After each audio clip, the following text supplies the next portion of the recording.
Pada pertemuan sebelumnya sudah kita sampaikan 3 dalil.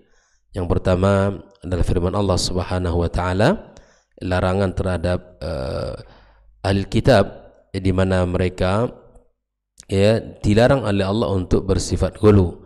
Ya ahlul kitab la taghlu fi dinikum.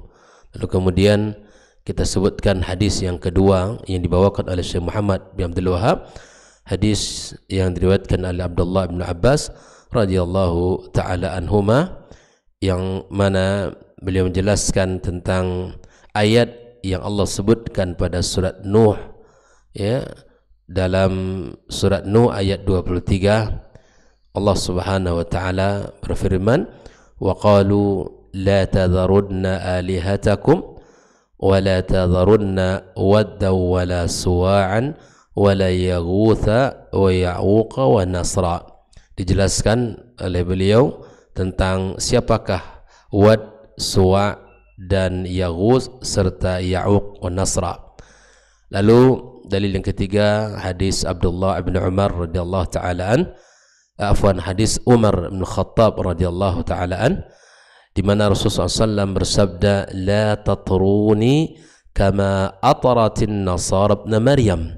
Jangan kalian memuji saya berlebih-lebihan sebagaimana sikap orang-orang Nasrani terhadap Ibnu Maryam. Innama ana abdun faqulu abdullahi wa rasuluh. Maka sesungguhnya saya adalah hamba, maka katakanlah hamba Allah dan Rasulnya sallallahu alaihi wasallam. Nah, pagi ini adalah dalil yang keempat di dalam bab ini, di mana Syekh Muhammad ibn Abdul Wahhab menukilkan hadis Nabi sallallahu alaihi wasallam, qala Rasulullah sallallahu alaihi wasallam. Nabi bersabda, iyyakum wal ghulu fa innama ahlaka man kana qablakum al ghulu. Jauhilah oleh kalian al ghulu, sikap berlebih-lebihan, karena hancurnya umat sebelum kalian adalah ghulu. Nah, di sini Syekh Shalih Al-Fauzan menjelaskan hadis ini, qala rawil hadis hadzal hadis dzakarahu al-musannif rahimallahu taala duna dzikri rawihi. Di dalam hadis ini Syekh Muhammad bin Abdul Wahhab tidak menyebutkan riwayat atau yang meriwayatkan hadis ini. Lalu kemudian Syekh Shalih Al-Fauzan mengatakan, waqad rawahu al-Imam Ahmad wa Tirmidzi wa Ibnu Majah min hadithi Ibnu Abbas radhiyallahu taala anhuma. Sesungguhnya hadis ini terdapat pada Al-Mustadrak Imam Ahmad dan Sunan At-Tirmidzi, dan terdapat pula pada Sunan Ibnu Majah dari hadis Ibnu Abbas radhiyallahu taala anhuma. Nah, lalu kemudian Syekh Shalih Al-Fauzan menjelaskan beberapa mufradat di dalam ayat ini. Iyyakum artinya kalimatut tahdzir. Ini iyyakum itu merupakan kalimat peringatan. Wal ghulu di sini mansub ala tahdzir bi fi'lin muqaddar. Di mana harakatnya mansub, di mana Nabi SAW mengingatkan kita dengan sebuah perbuatan al-muqaddar wa huwa mujawazatul hadd, di mana makna daripada al-ghulu adalah melampaui batas. Lalu Syekh Shalih Fauzan mengatakan, man kana qablakum, artinya orang-orang sebelum kalian itu ay minal umat-umat sebelum kalian. Di mana hadis ini bahwa memberikan sebuah pelajaran kepada kita, Nabi melarang kita untuk bersifat ghulu, berlebih-lebihan, karena sesungguhnya binasanya orang-orang sebelum kita, umat-umat terdahulu, disebabkan oleh sifat ghulu itu sendiri. Lalu kemudian Syekh Shalih Al-Fauzan menjelaskan makna hadis ijmalan, makna hadis secara global. Yahdhur Nabiyyu sallallahu alaihi wasallam ummatahu. Nabi SAW memberikan peringatan umatnya. Dari apa ikhwafillah? Minaz ziyadati fid din alal haddil masyru'. Memberikan peringatan kepada umatnya dari apa? Dari menambah-nambah ya, di dalam urusan agama dari batas yang telah disyariatkan. Jadi kita harus melakukan sesuatu yang diperintahkan Allah sesuai dengan aturannya. Kita mengerjakan sesuai dengan perintahnya. Memuji orang adalah sebuah kebaikan, tapi kita tidak boleh berlebih-lebihan. Sebagaimana Nabi ya melarang kita untuk berlebih-lebihan memujinya. Cara yang terbaik untuk memuji Nabi SAW apa? Bersalawat kepada Nabi kita alaihi salatu wassalam. Karena itu adalah perintah Allah. Innallaha wa malaikatahu yusalluna 'alan nabi ya ayyuhalladzina amanu sallu 'alaihi wa sallimu taslima. Maka salawat yang paling terbaik itu apa? Salawat Ibrahimiyah yang sempurna. Allahumma salli ala Muhammad wa ala ali Muhammad kama sallaita ala Ibrahim wa ala ali Ibrahim wa barik ala Muhammadin wa ala ali Muhammad kama barakta ala Ibrahim wa ala ali Ibrahim fil alamin innaka Hamidum Majid. Itulah salat yang sempurna. Untuk kita sampaikan salat itu kepada baginda kita alaihi salatu wassalam. Nah, Nabi melarang kita ikhwafillah untuk berlebih-lebihan dan menambah sesuatu dalam agama kita dari batas melampaui batas yang telah ditentukan. Nah, larangan ini apakah sifatnya terbatas ataukah sifatnya umum? Wa huwa amun fi jami'i anwa'il ghulu fil i'tiqadati wal a'mal. Larangan ini bersifat umum. Larangan untuk kita untuk tidak bersifat ghulu pada seluruh jenis ghulu, baik dalam keyakinan ataupun dalam perbuatan. Kita dilarang, ya, seperti mana orang-orang Syiah ya ghulu terhadap imam mereka, bahkan sampai mereka mengatakan maksum, ya kan?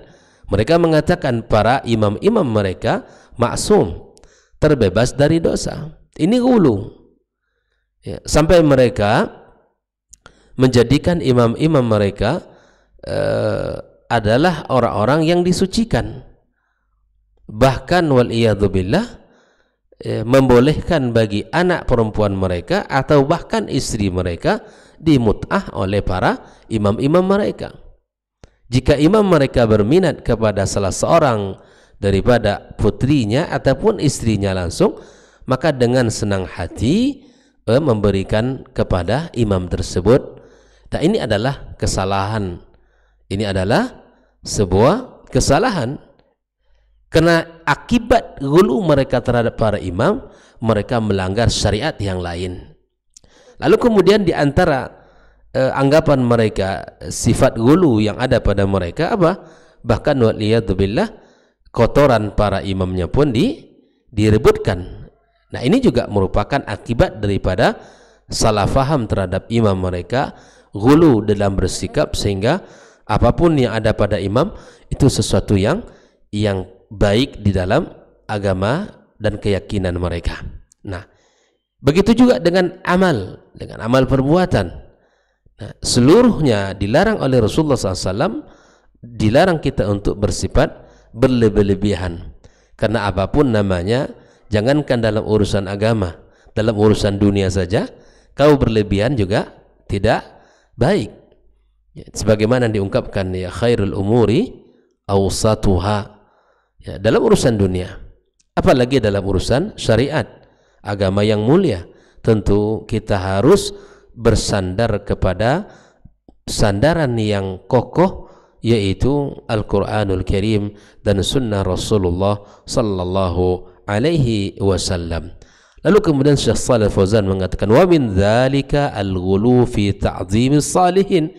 Di antara bentuk yang dilarang itu apa? Contohnya fi al-ghulu fi ta'dhimis salihin. Ghulu berlebih-lebihan mengagungkan orang saleh. Orang saleh kita cintai, orang saleh kita hormati. Ya, para aulia, para wali-wali Allah kita kita agungkan, kita muliakan, tapi kita tidak boleh melampaui batas di dalam mengagungkan mereka. Kalau menghadapi atau ingin berjumpa bersalaman dengan dia misalnya, kita harus dari sekian puluh meter kita harus sudah merangkak. Ini ghulu. Ya, sudah harus merangkak untuk bertemu dengannya, merangkak. Ya, ini ghulu. Bukan seperti itu kita menghormati dan mengagungkan dia. Ya, ini salah satu contohnya. Mimma yakunu sababan fi ibadatihim. Karena itu akan mengantarkan orang bisa menjadikan atau bisa memberikan ibadah kepada mereka. Ya, kalau kita lihat di beberapa video-video yang di-share oleh sebagian orang, ya itu lihat ya bahwa ada seseorang yang duduk seperti di singgasananya, kemudian orang datang merangkak, bukan mencium tangannya, bahkan mencium telapak kakinya. Ini sebagian terjadi. Ini hulu. Dia adalah makhluk manusia biasa. Kalaupun Allah berikan kelebihan, itu fadlu minallahu lahu. Tapi kita sebagai umat harus memahami dia manusia biasa yang tidak jauh lebih baik dari kita, dalam artian dalam memberikan sikap sesuai dengan aturan syariat, tidak boleh melampaui batas, karena itu akan menghancurkan kita, kata Nabi SAW, sebagaimana hancurnya umat-umat terdahulu. Yang kedua, itu akan menyebabkan kita atau sebagian orang akan memberikan ibadahnya kepada dia, ya, akan memberikan ibadahnya kepada dia, dan tentu ini dilarang dalam agama kita. Ya. Thumma 'allala an-nahya 'anil ghulu, lalu kemudian Nabi menyebutkan alasan kenapa kita tidak boleh bersifat ghulu terhadap mereka ini. Karena bi annahu was-sababu fi halakil umam as-sabiqati. Karena itu sebab hancurnya umat terdahulu. Ya. Dengan ghulu hancurnya umat terdahulu. Maka wadzalika yaqtadi mujanabata hadihim fi hadha, ya, ib'adan 'anil wuqu'i fima halaku bihi. Maka itu kita dituntut untuk menjauhi petunjuk mereka, cara mereka, gaya mereka, ya, di dalam bab ini, untuk menghindari terjadinya kehancuran dan kebinasaan pada kita. Ikhwa fillah rahimani wa rahimakumullah. Lianna al-musharika lahum fi ba'di hadihim yukhafu alaihi min al-halaki mithlahum. Karena orang yang mengikuti cara mereka dikhawatirkan itu akan membawakan kepada kebinasaan, seperti mana mereka binasa sebelum orang-orang sebelum kita. Jadi cukuplah pelajaran bagi kita tentang peristiwa umat terdahulu di dalam menjadikan, ya, kehidupan kita lebih baik. Ambil pelajaran dari sikap umat terdahulu sehingga kita benar di dalam menjalankan syariat kita ini. Ahibati fillah. Lalu kemudian Syekh Shalih Al-Fauzan menyebutkan munasabatul hadis lil bab, ketersesuaian hadis dengan bab yang sedang kita baca. Di sini beliau mengatakan anna fihi nahya 'anil ghulu mutlaqan. Di dalam hadis ini terdapat larangan, ya, ghulu secara mutlak. Baik itu dalam i'tiqadat, keyakinan, ataupun di dalam apa? Di dalam al-af'al, perbuatan. Wa bayana annahu sababun lil halaki fid dunya wal akhirah. Di dalam hadis ini dijelaskan pula sebab dilarangnya kita ghulu adalah menghancurkan umat-umat terdahulu, menghancurkan kita di dunia dan di akhirat kelak. Di dunia kita sudah rusak, di akhirat akan menerima akibat buruk daripada kerusakan itu sendiri. Makanya tidak ada cara yang paling terbaik di dalam menjalankan agama ini, ikhwafillah, adalah caranya as-salafus salih, mengikuti manhaj as-salafus salih, gaya beragama dan hidupnya para generasi awal umat ini yang telah dididik oleh Rasulullah sallallahu alaihi wasallam, para sahabat yang menimba ilmu langsung dari Nabi SAW, dan para sahabat mengajari murid-murid mereka, para tabi'in yang masih berpegang kuat kepada Al-Quran dan sunnah Nabi sallallahu alaihi wasallam, Dan para tabi'in pun mengajari murid-murid mereka, para tabi'in.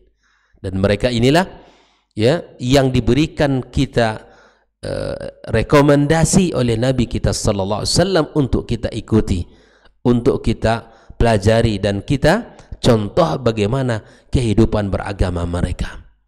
Ya. Nabi SAW mengatakan khairul quruni qarni thumma alladhina yalunahum thumma alladhina yalunahum. Itu tegas dari Nabi SAW mengatakan bahwa sebaik-baik generasi itu mereka. Ya, mereka yang patut untuk kita tajamkan pandangan kita kepada mereka. Bagaimana mereka berakidah, bagaimana mereka beribadah, dan bagaimana akhlak mereka. Bukan hanya akidah, bukan hanya ibadah yang kita contoh, tapi akhlak mereka. Akhlak generasi salaf.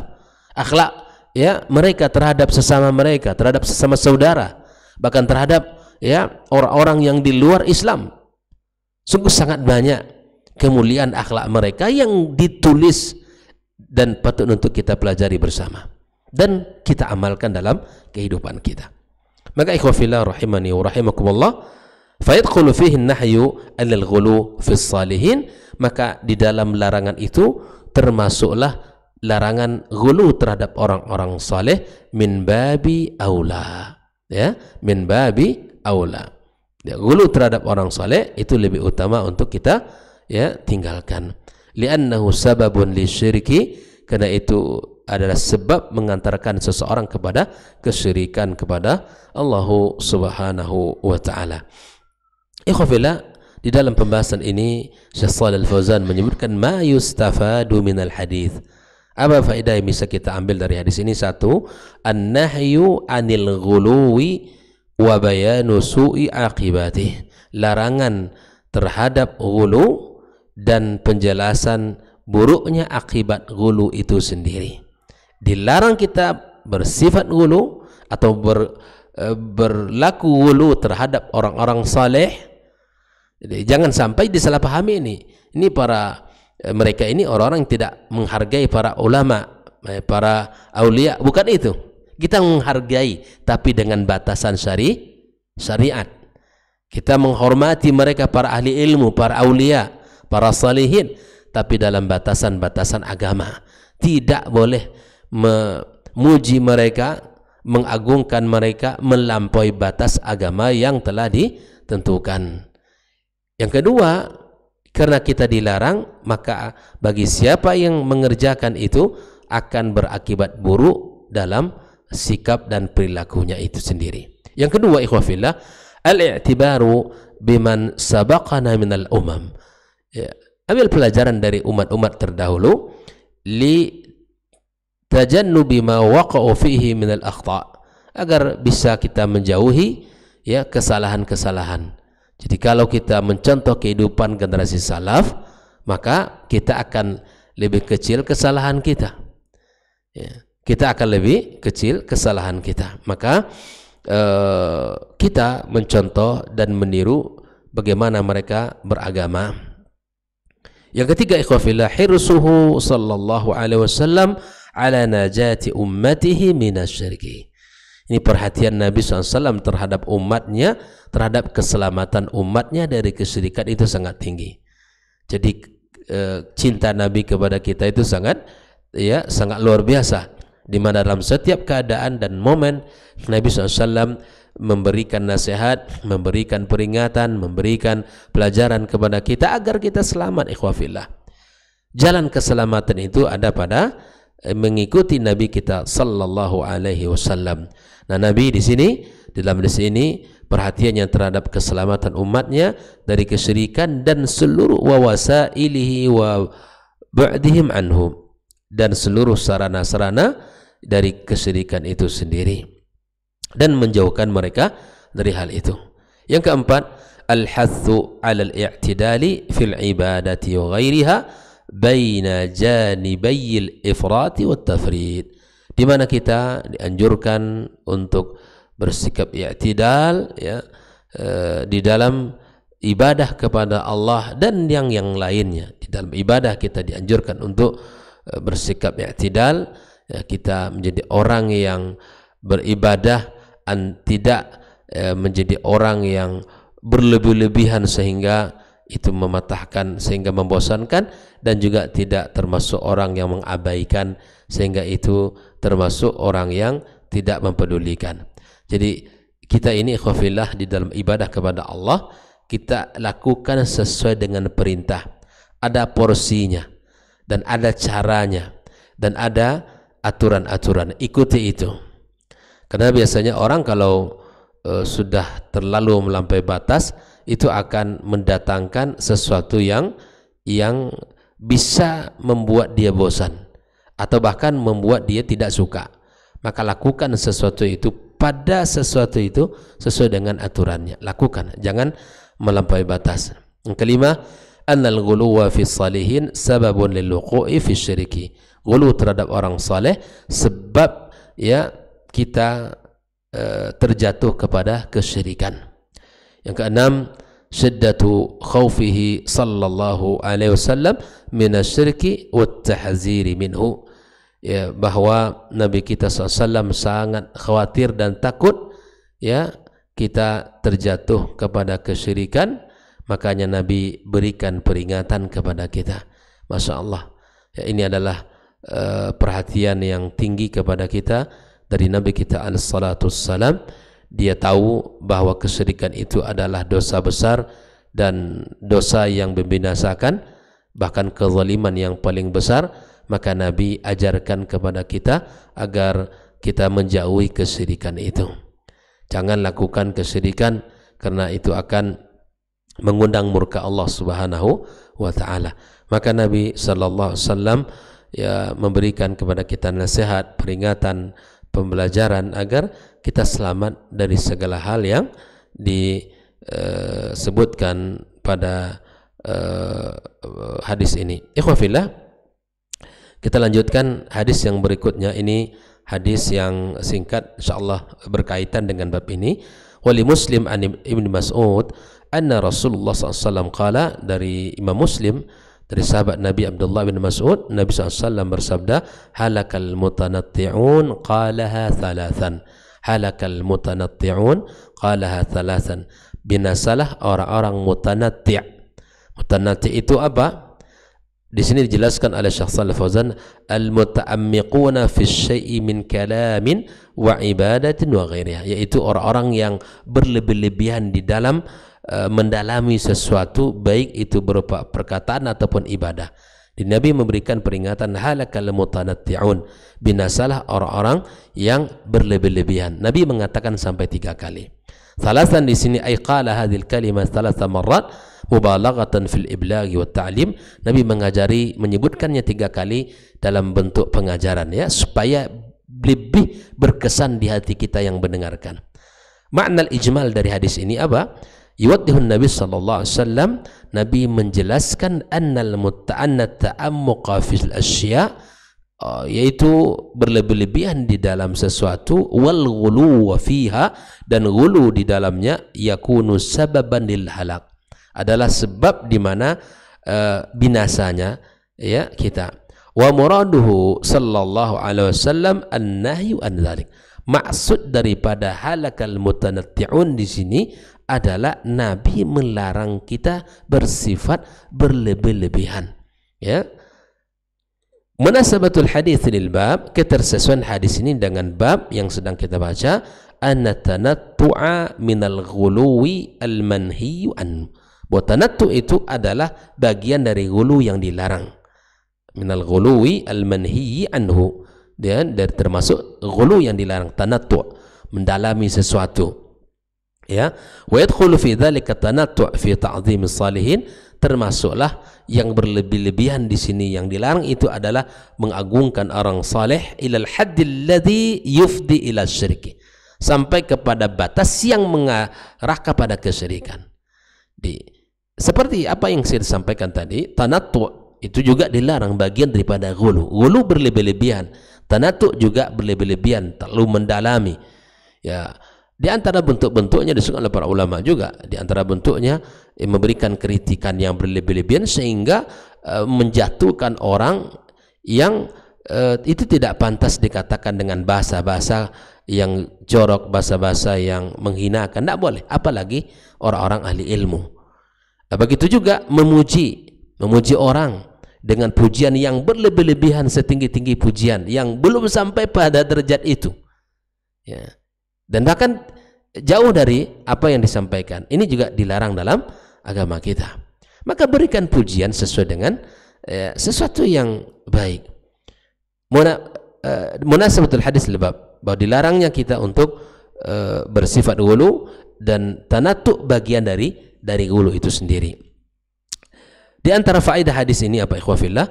Al-hathu ala ijtinabit tanatu' fi kulli syai'.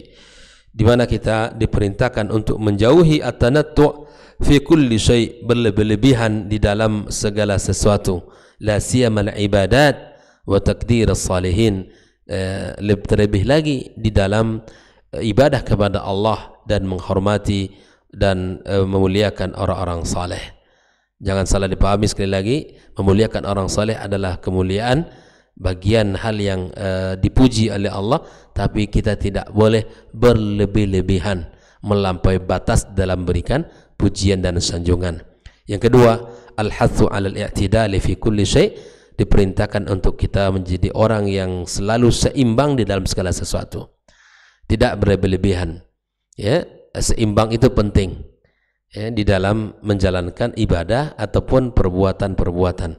Yang ketiga, syiddatu hirsihi ala najati ummatihi, ya, perhatian Nabi SAW sangat besar terhadap keselamatan umatnya, wastihaduhu fil iblaghi sallallahu alaihi wasallam, dan Nabi bersungguh-sungguh dalam menyampaikan sehingga umat ini selamat. Tidak ada satu hal yang dibenci Allah kecuali Nabi telah ingatkan kita, dan tidak ada satu hal yang bermanfaat dalam agama kita, dalam diri kita, kecuali Nabi mengajarkannya. Inilah keistimewaan agama kita yang mulia yang diajarkan oleh Nabi kita alaihi salatu wassalam. Maka tidakkah kita pantas untuk membuktikan kecintaan kita kepadanya, ya, agar kita bisa mengikutinya dan bisa mencontohnya, adalah salah satu bukti, ya, kita mencintai Nabi kita sallallahu alaihi wasallam. Perhatian Nabi sangatlah besar kepada kita, kasih sayangnya teramat besar kepada kita, dan keselamatan yang diinginkan Nabi kepada kita sangatlah tinggi.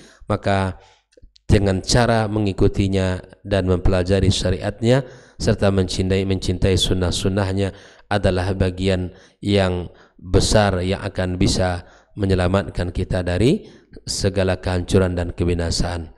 Wallahu ta'ala alam. Inilah dua hadis yang berkaitan dengan bab yang ke-19 ini, bab di mana kita dilarang sebab hancurnya umat dan binasanya umat, kufurnya umat, disebabkan mereka ghulu dalam agama, dalam memuliakan orang-orang saleh.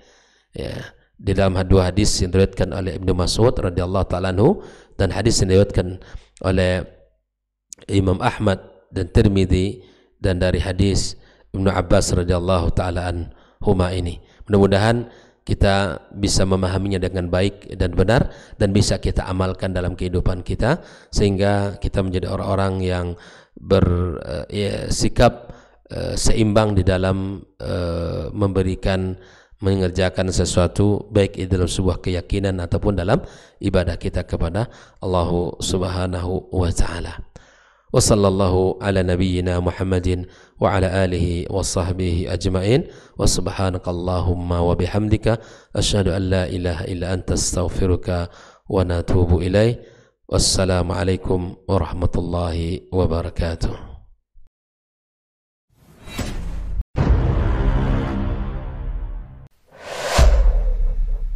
Dunia dan seisinya ini bagi Allah tak sama nilainya dengan sebelah sayap lalat. Barang siapa yang beramal untuk akhiratnya, Allah akan cukupkan baginya urusan dunia.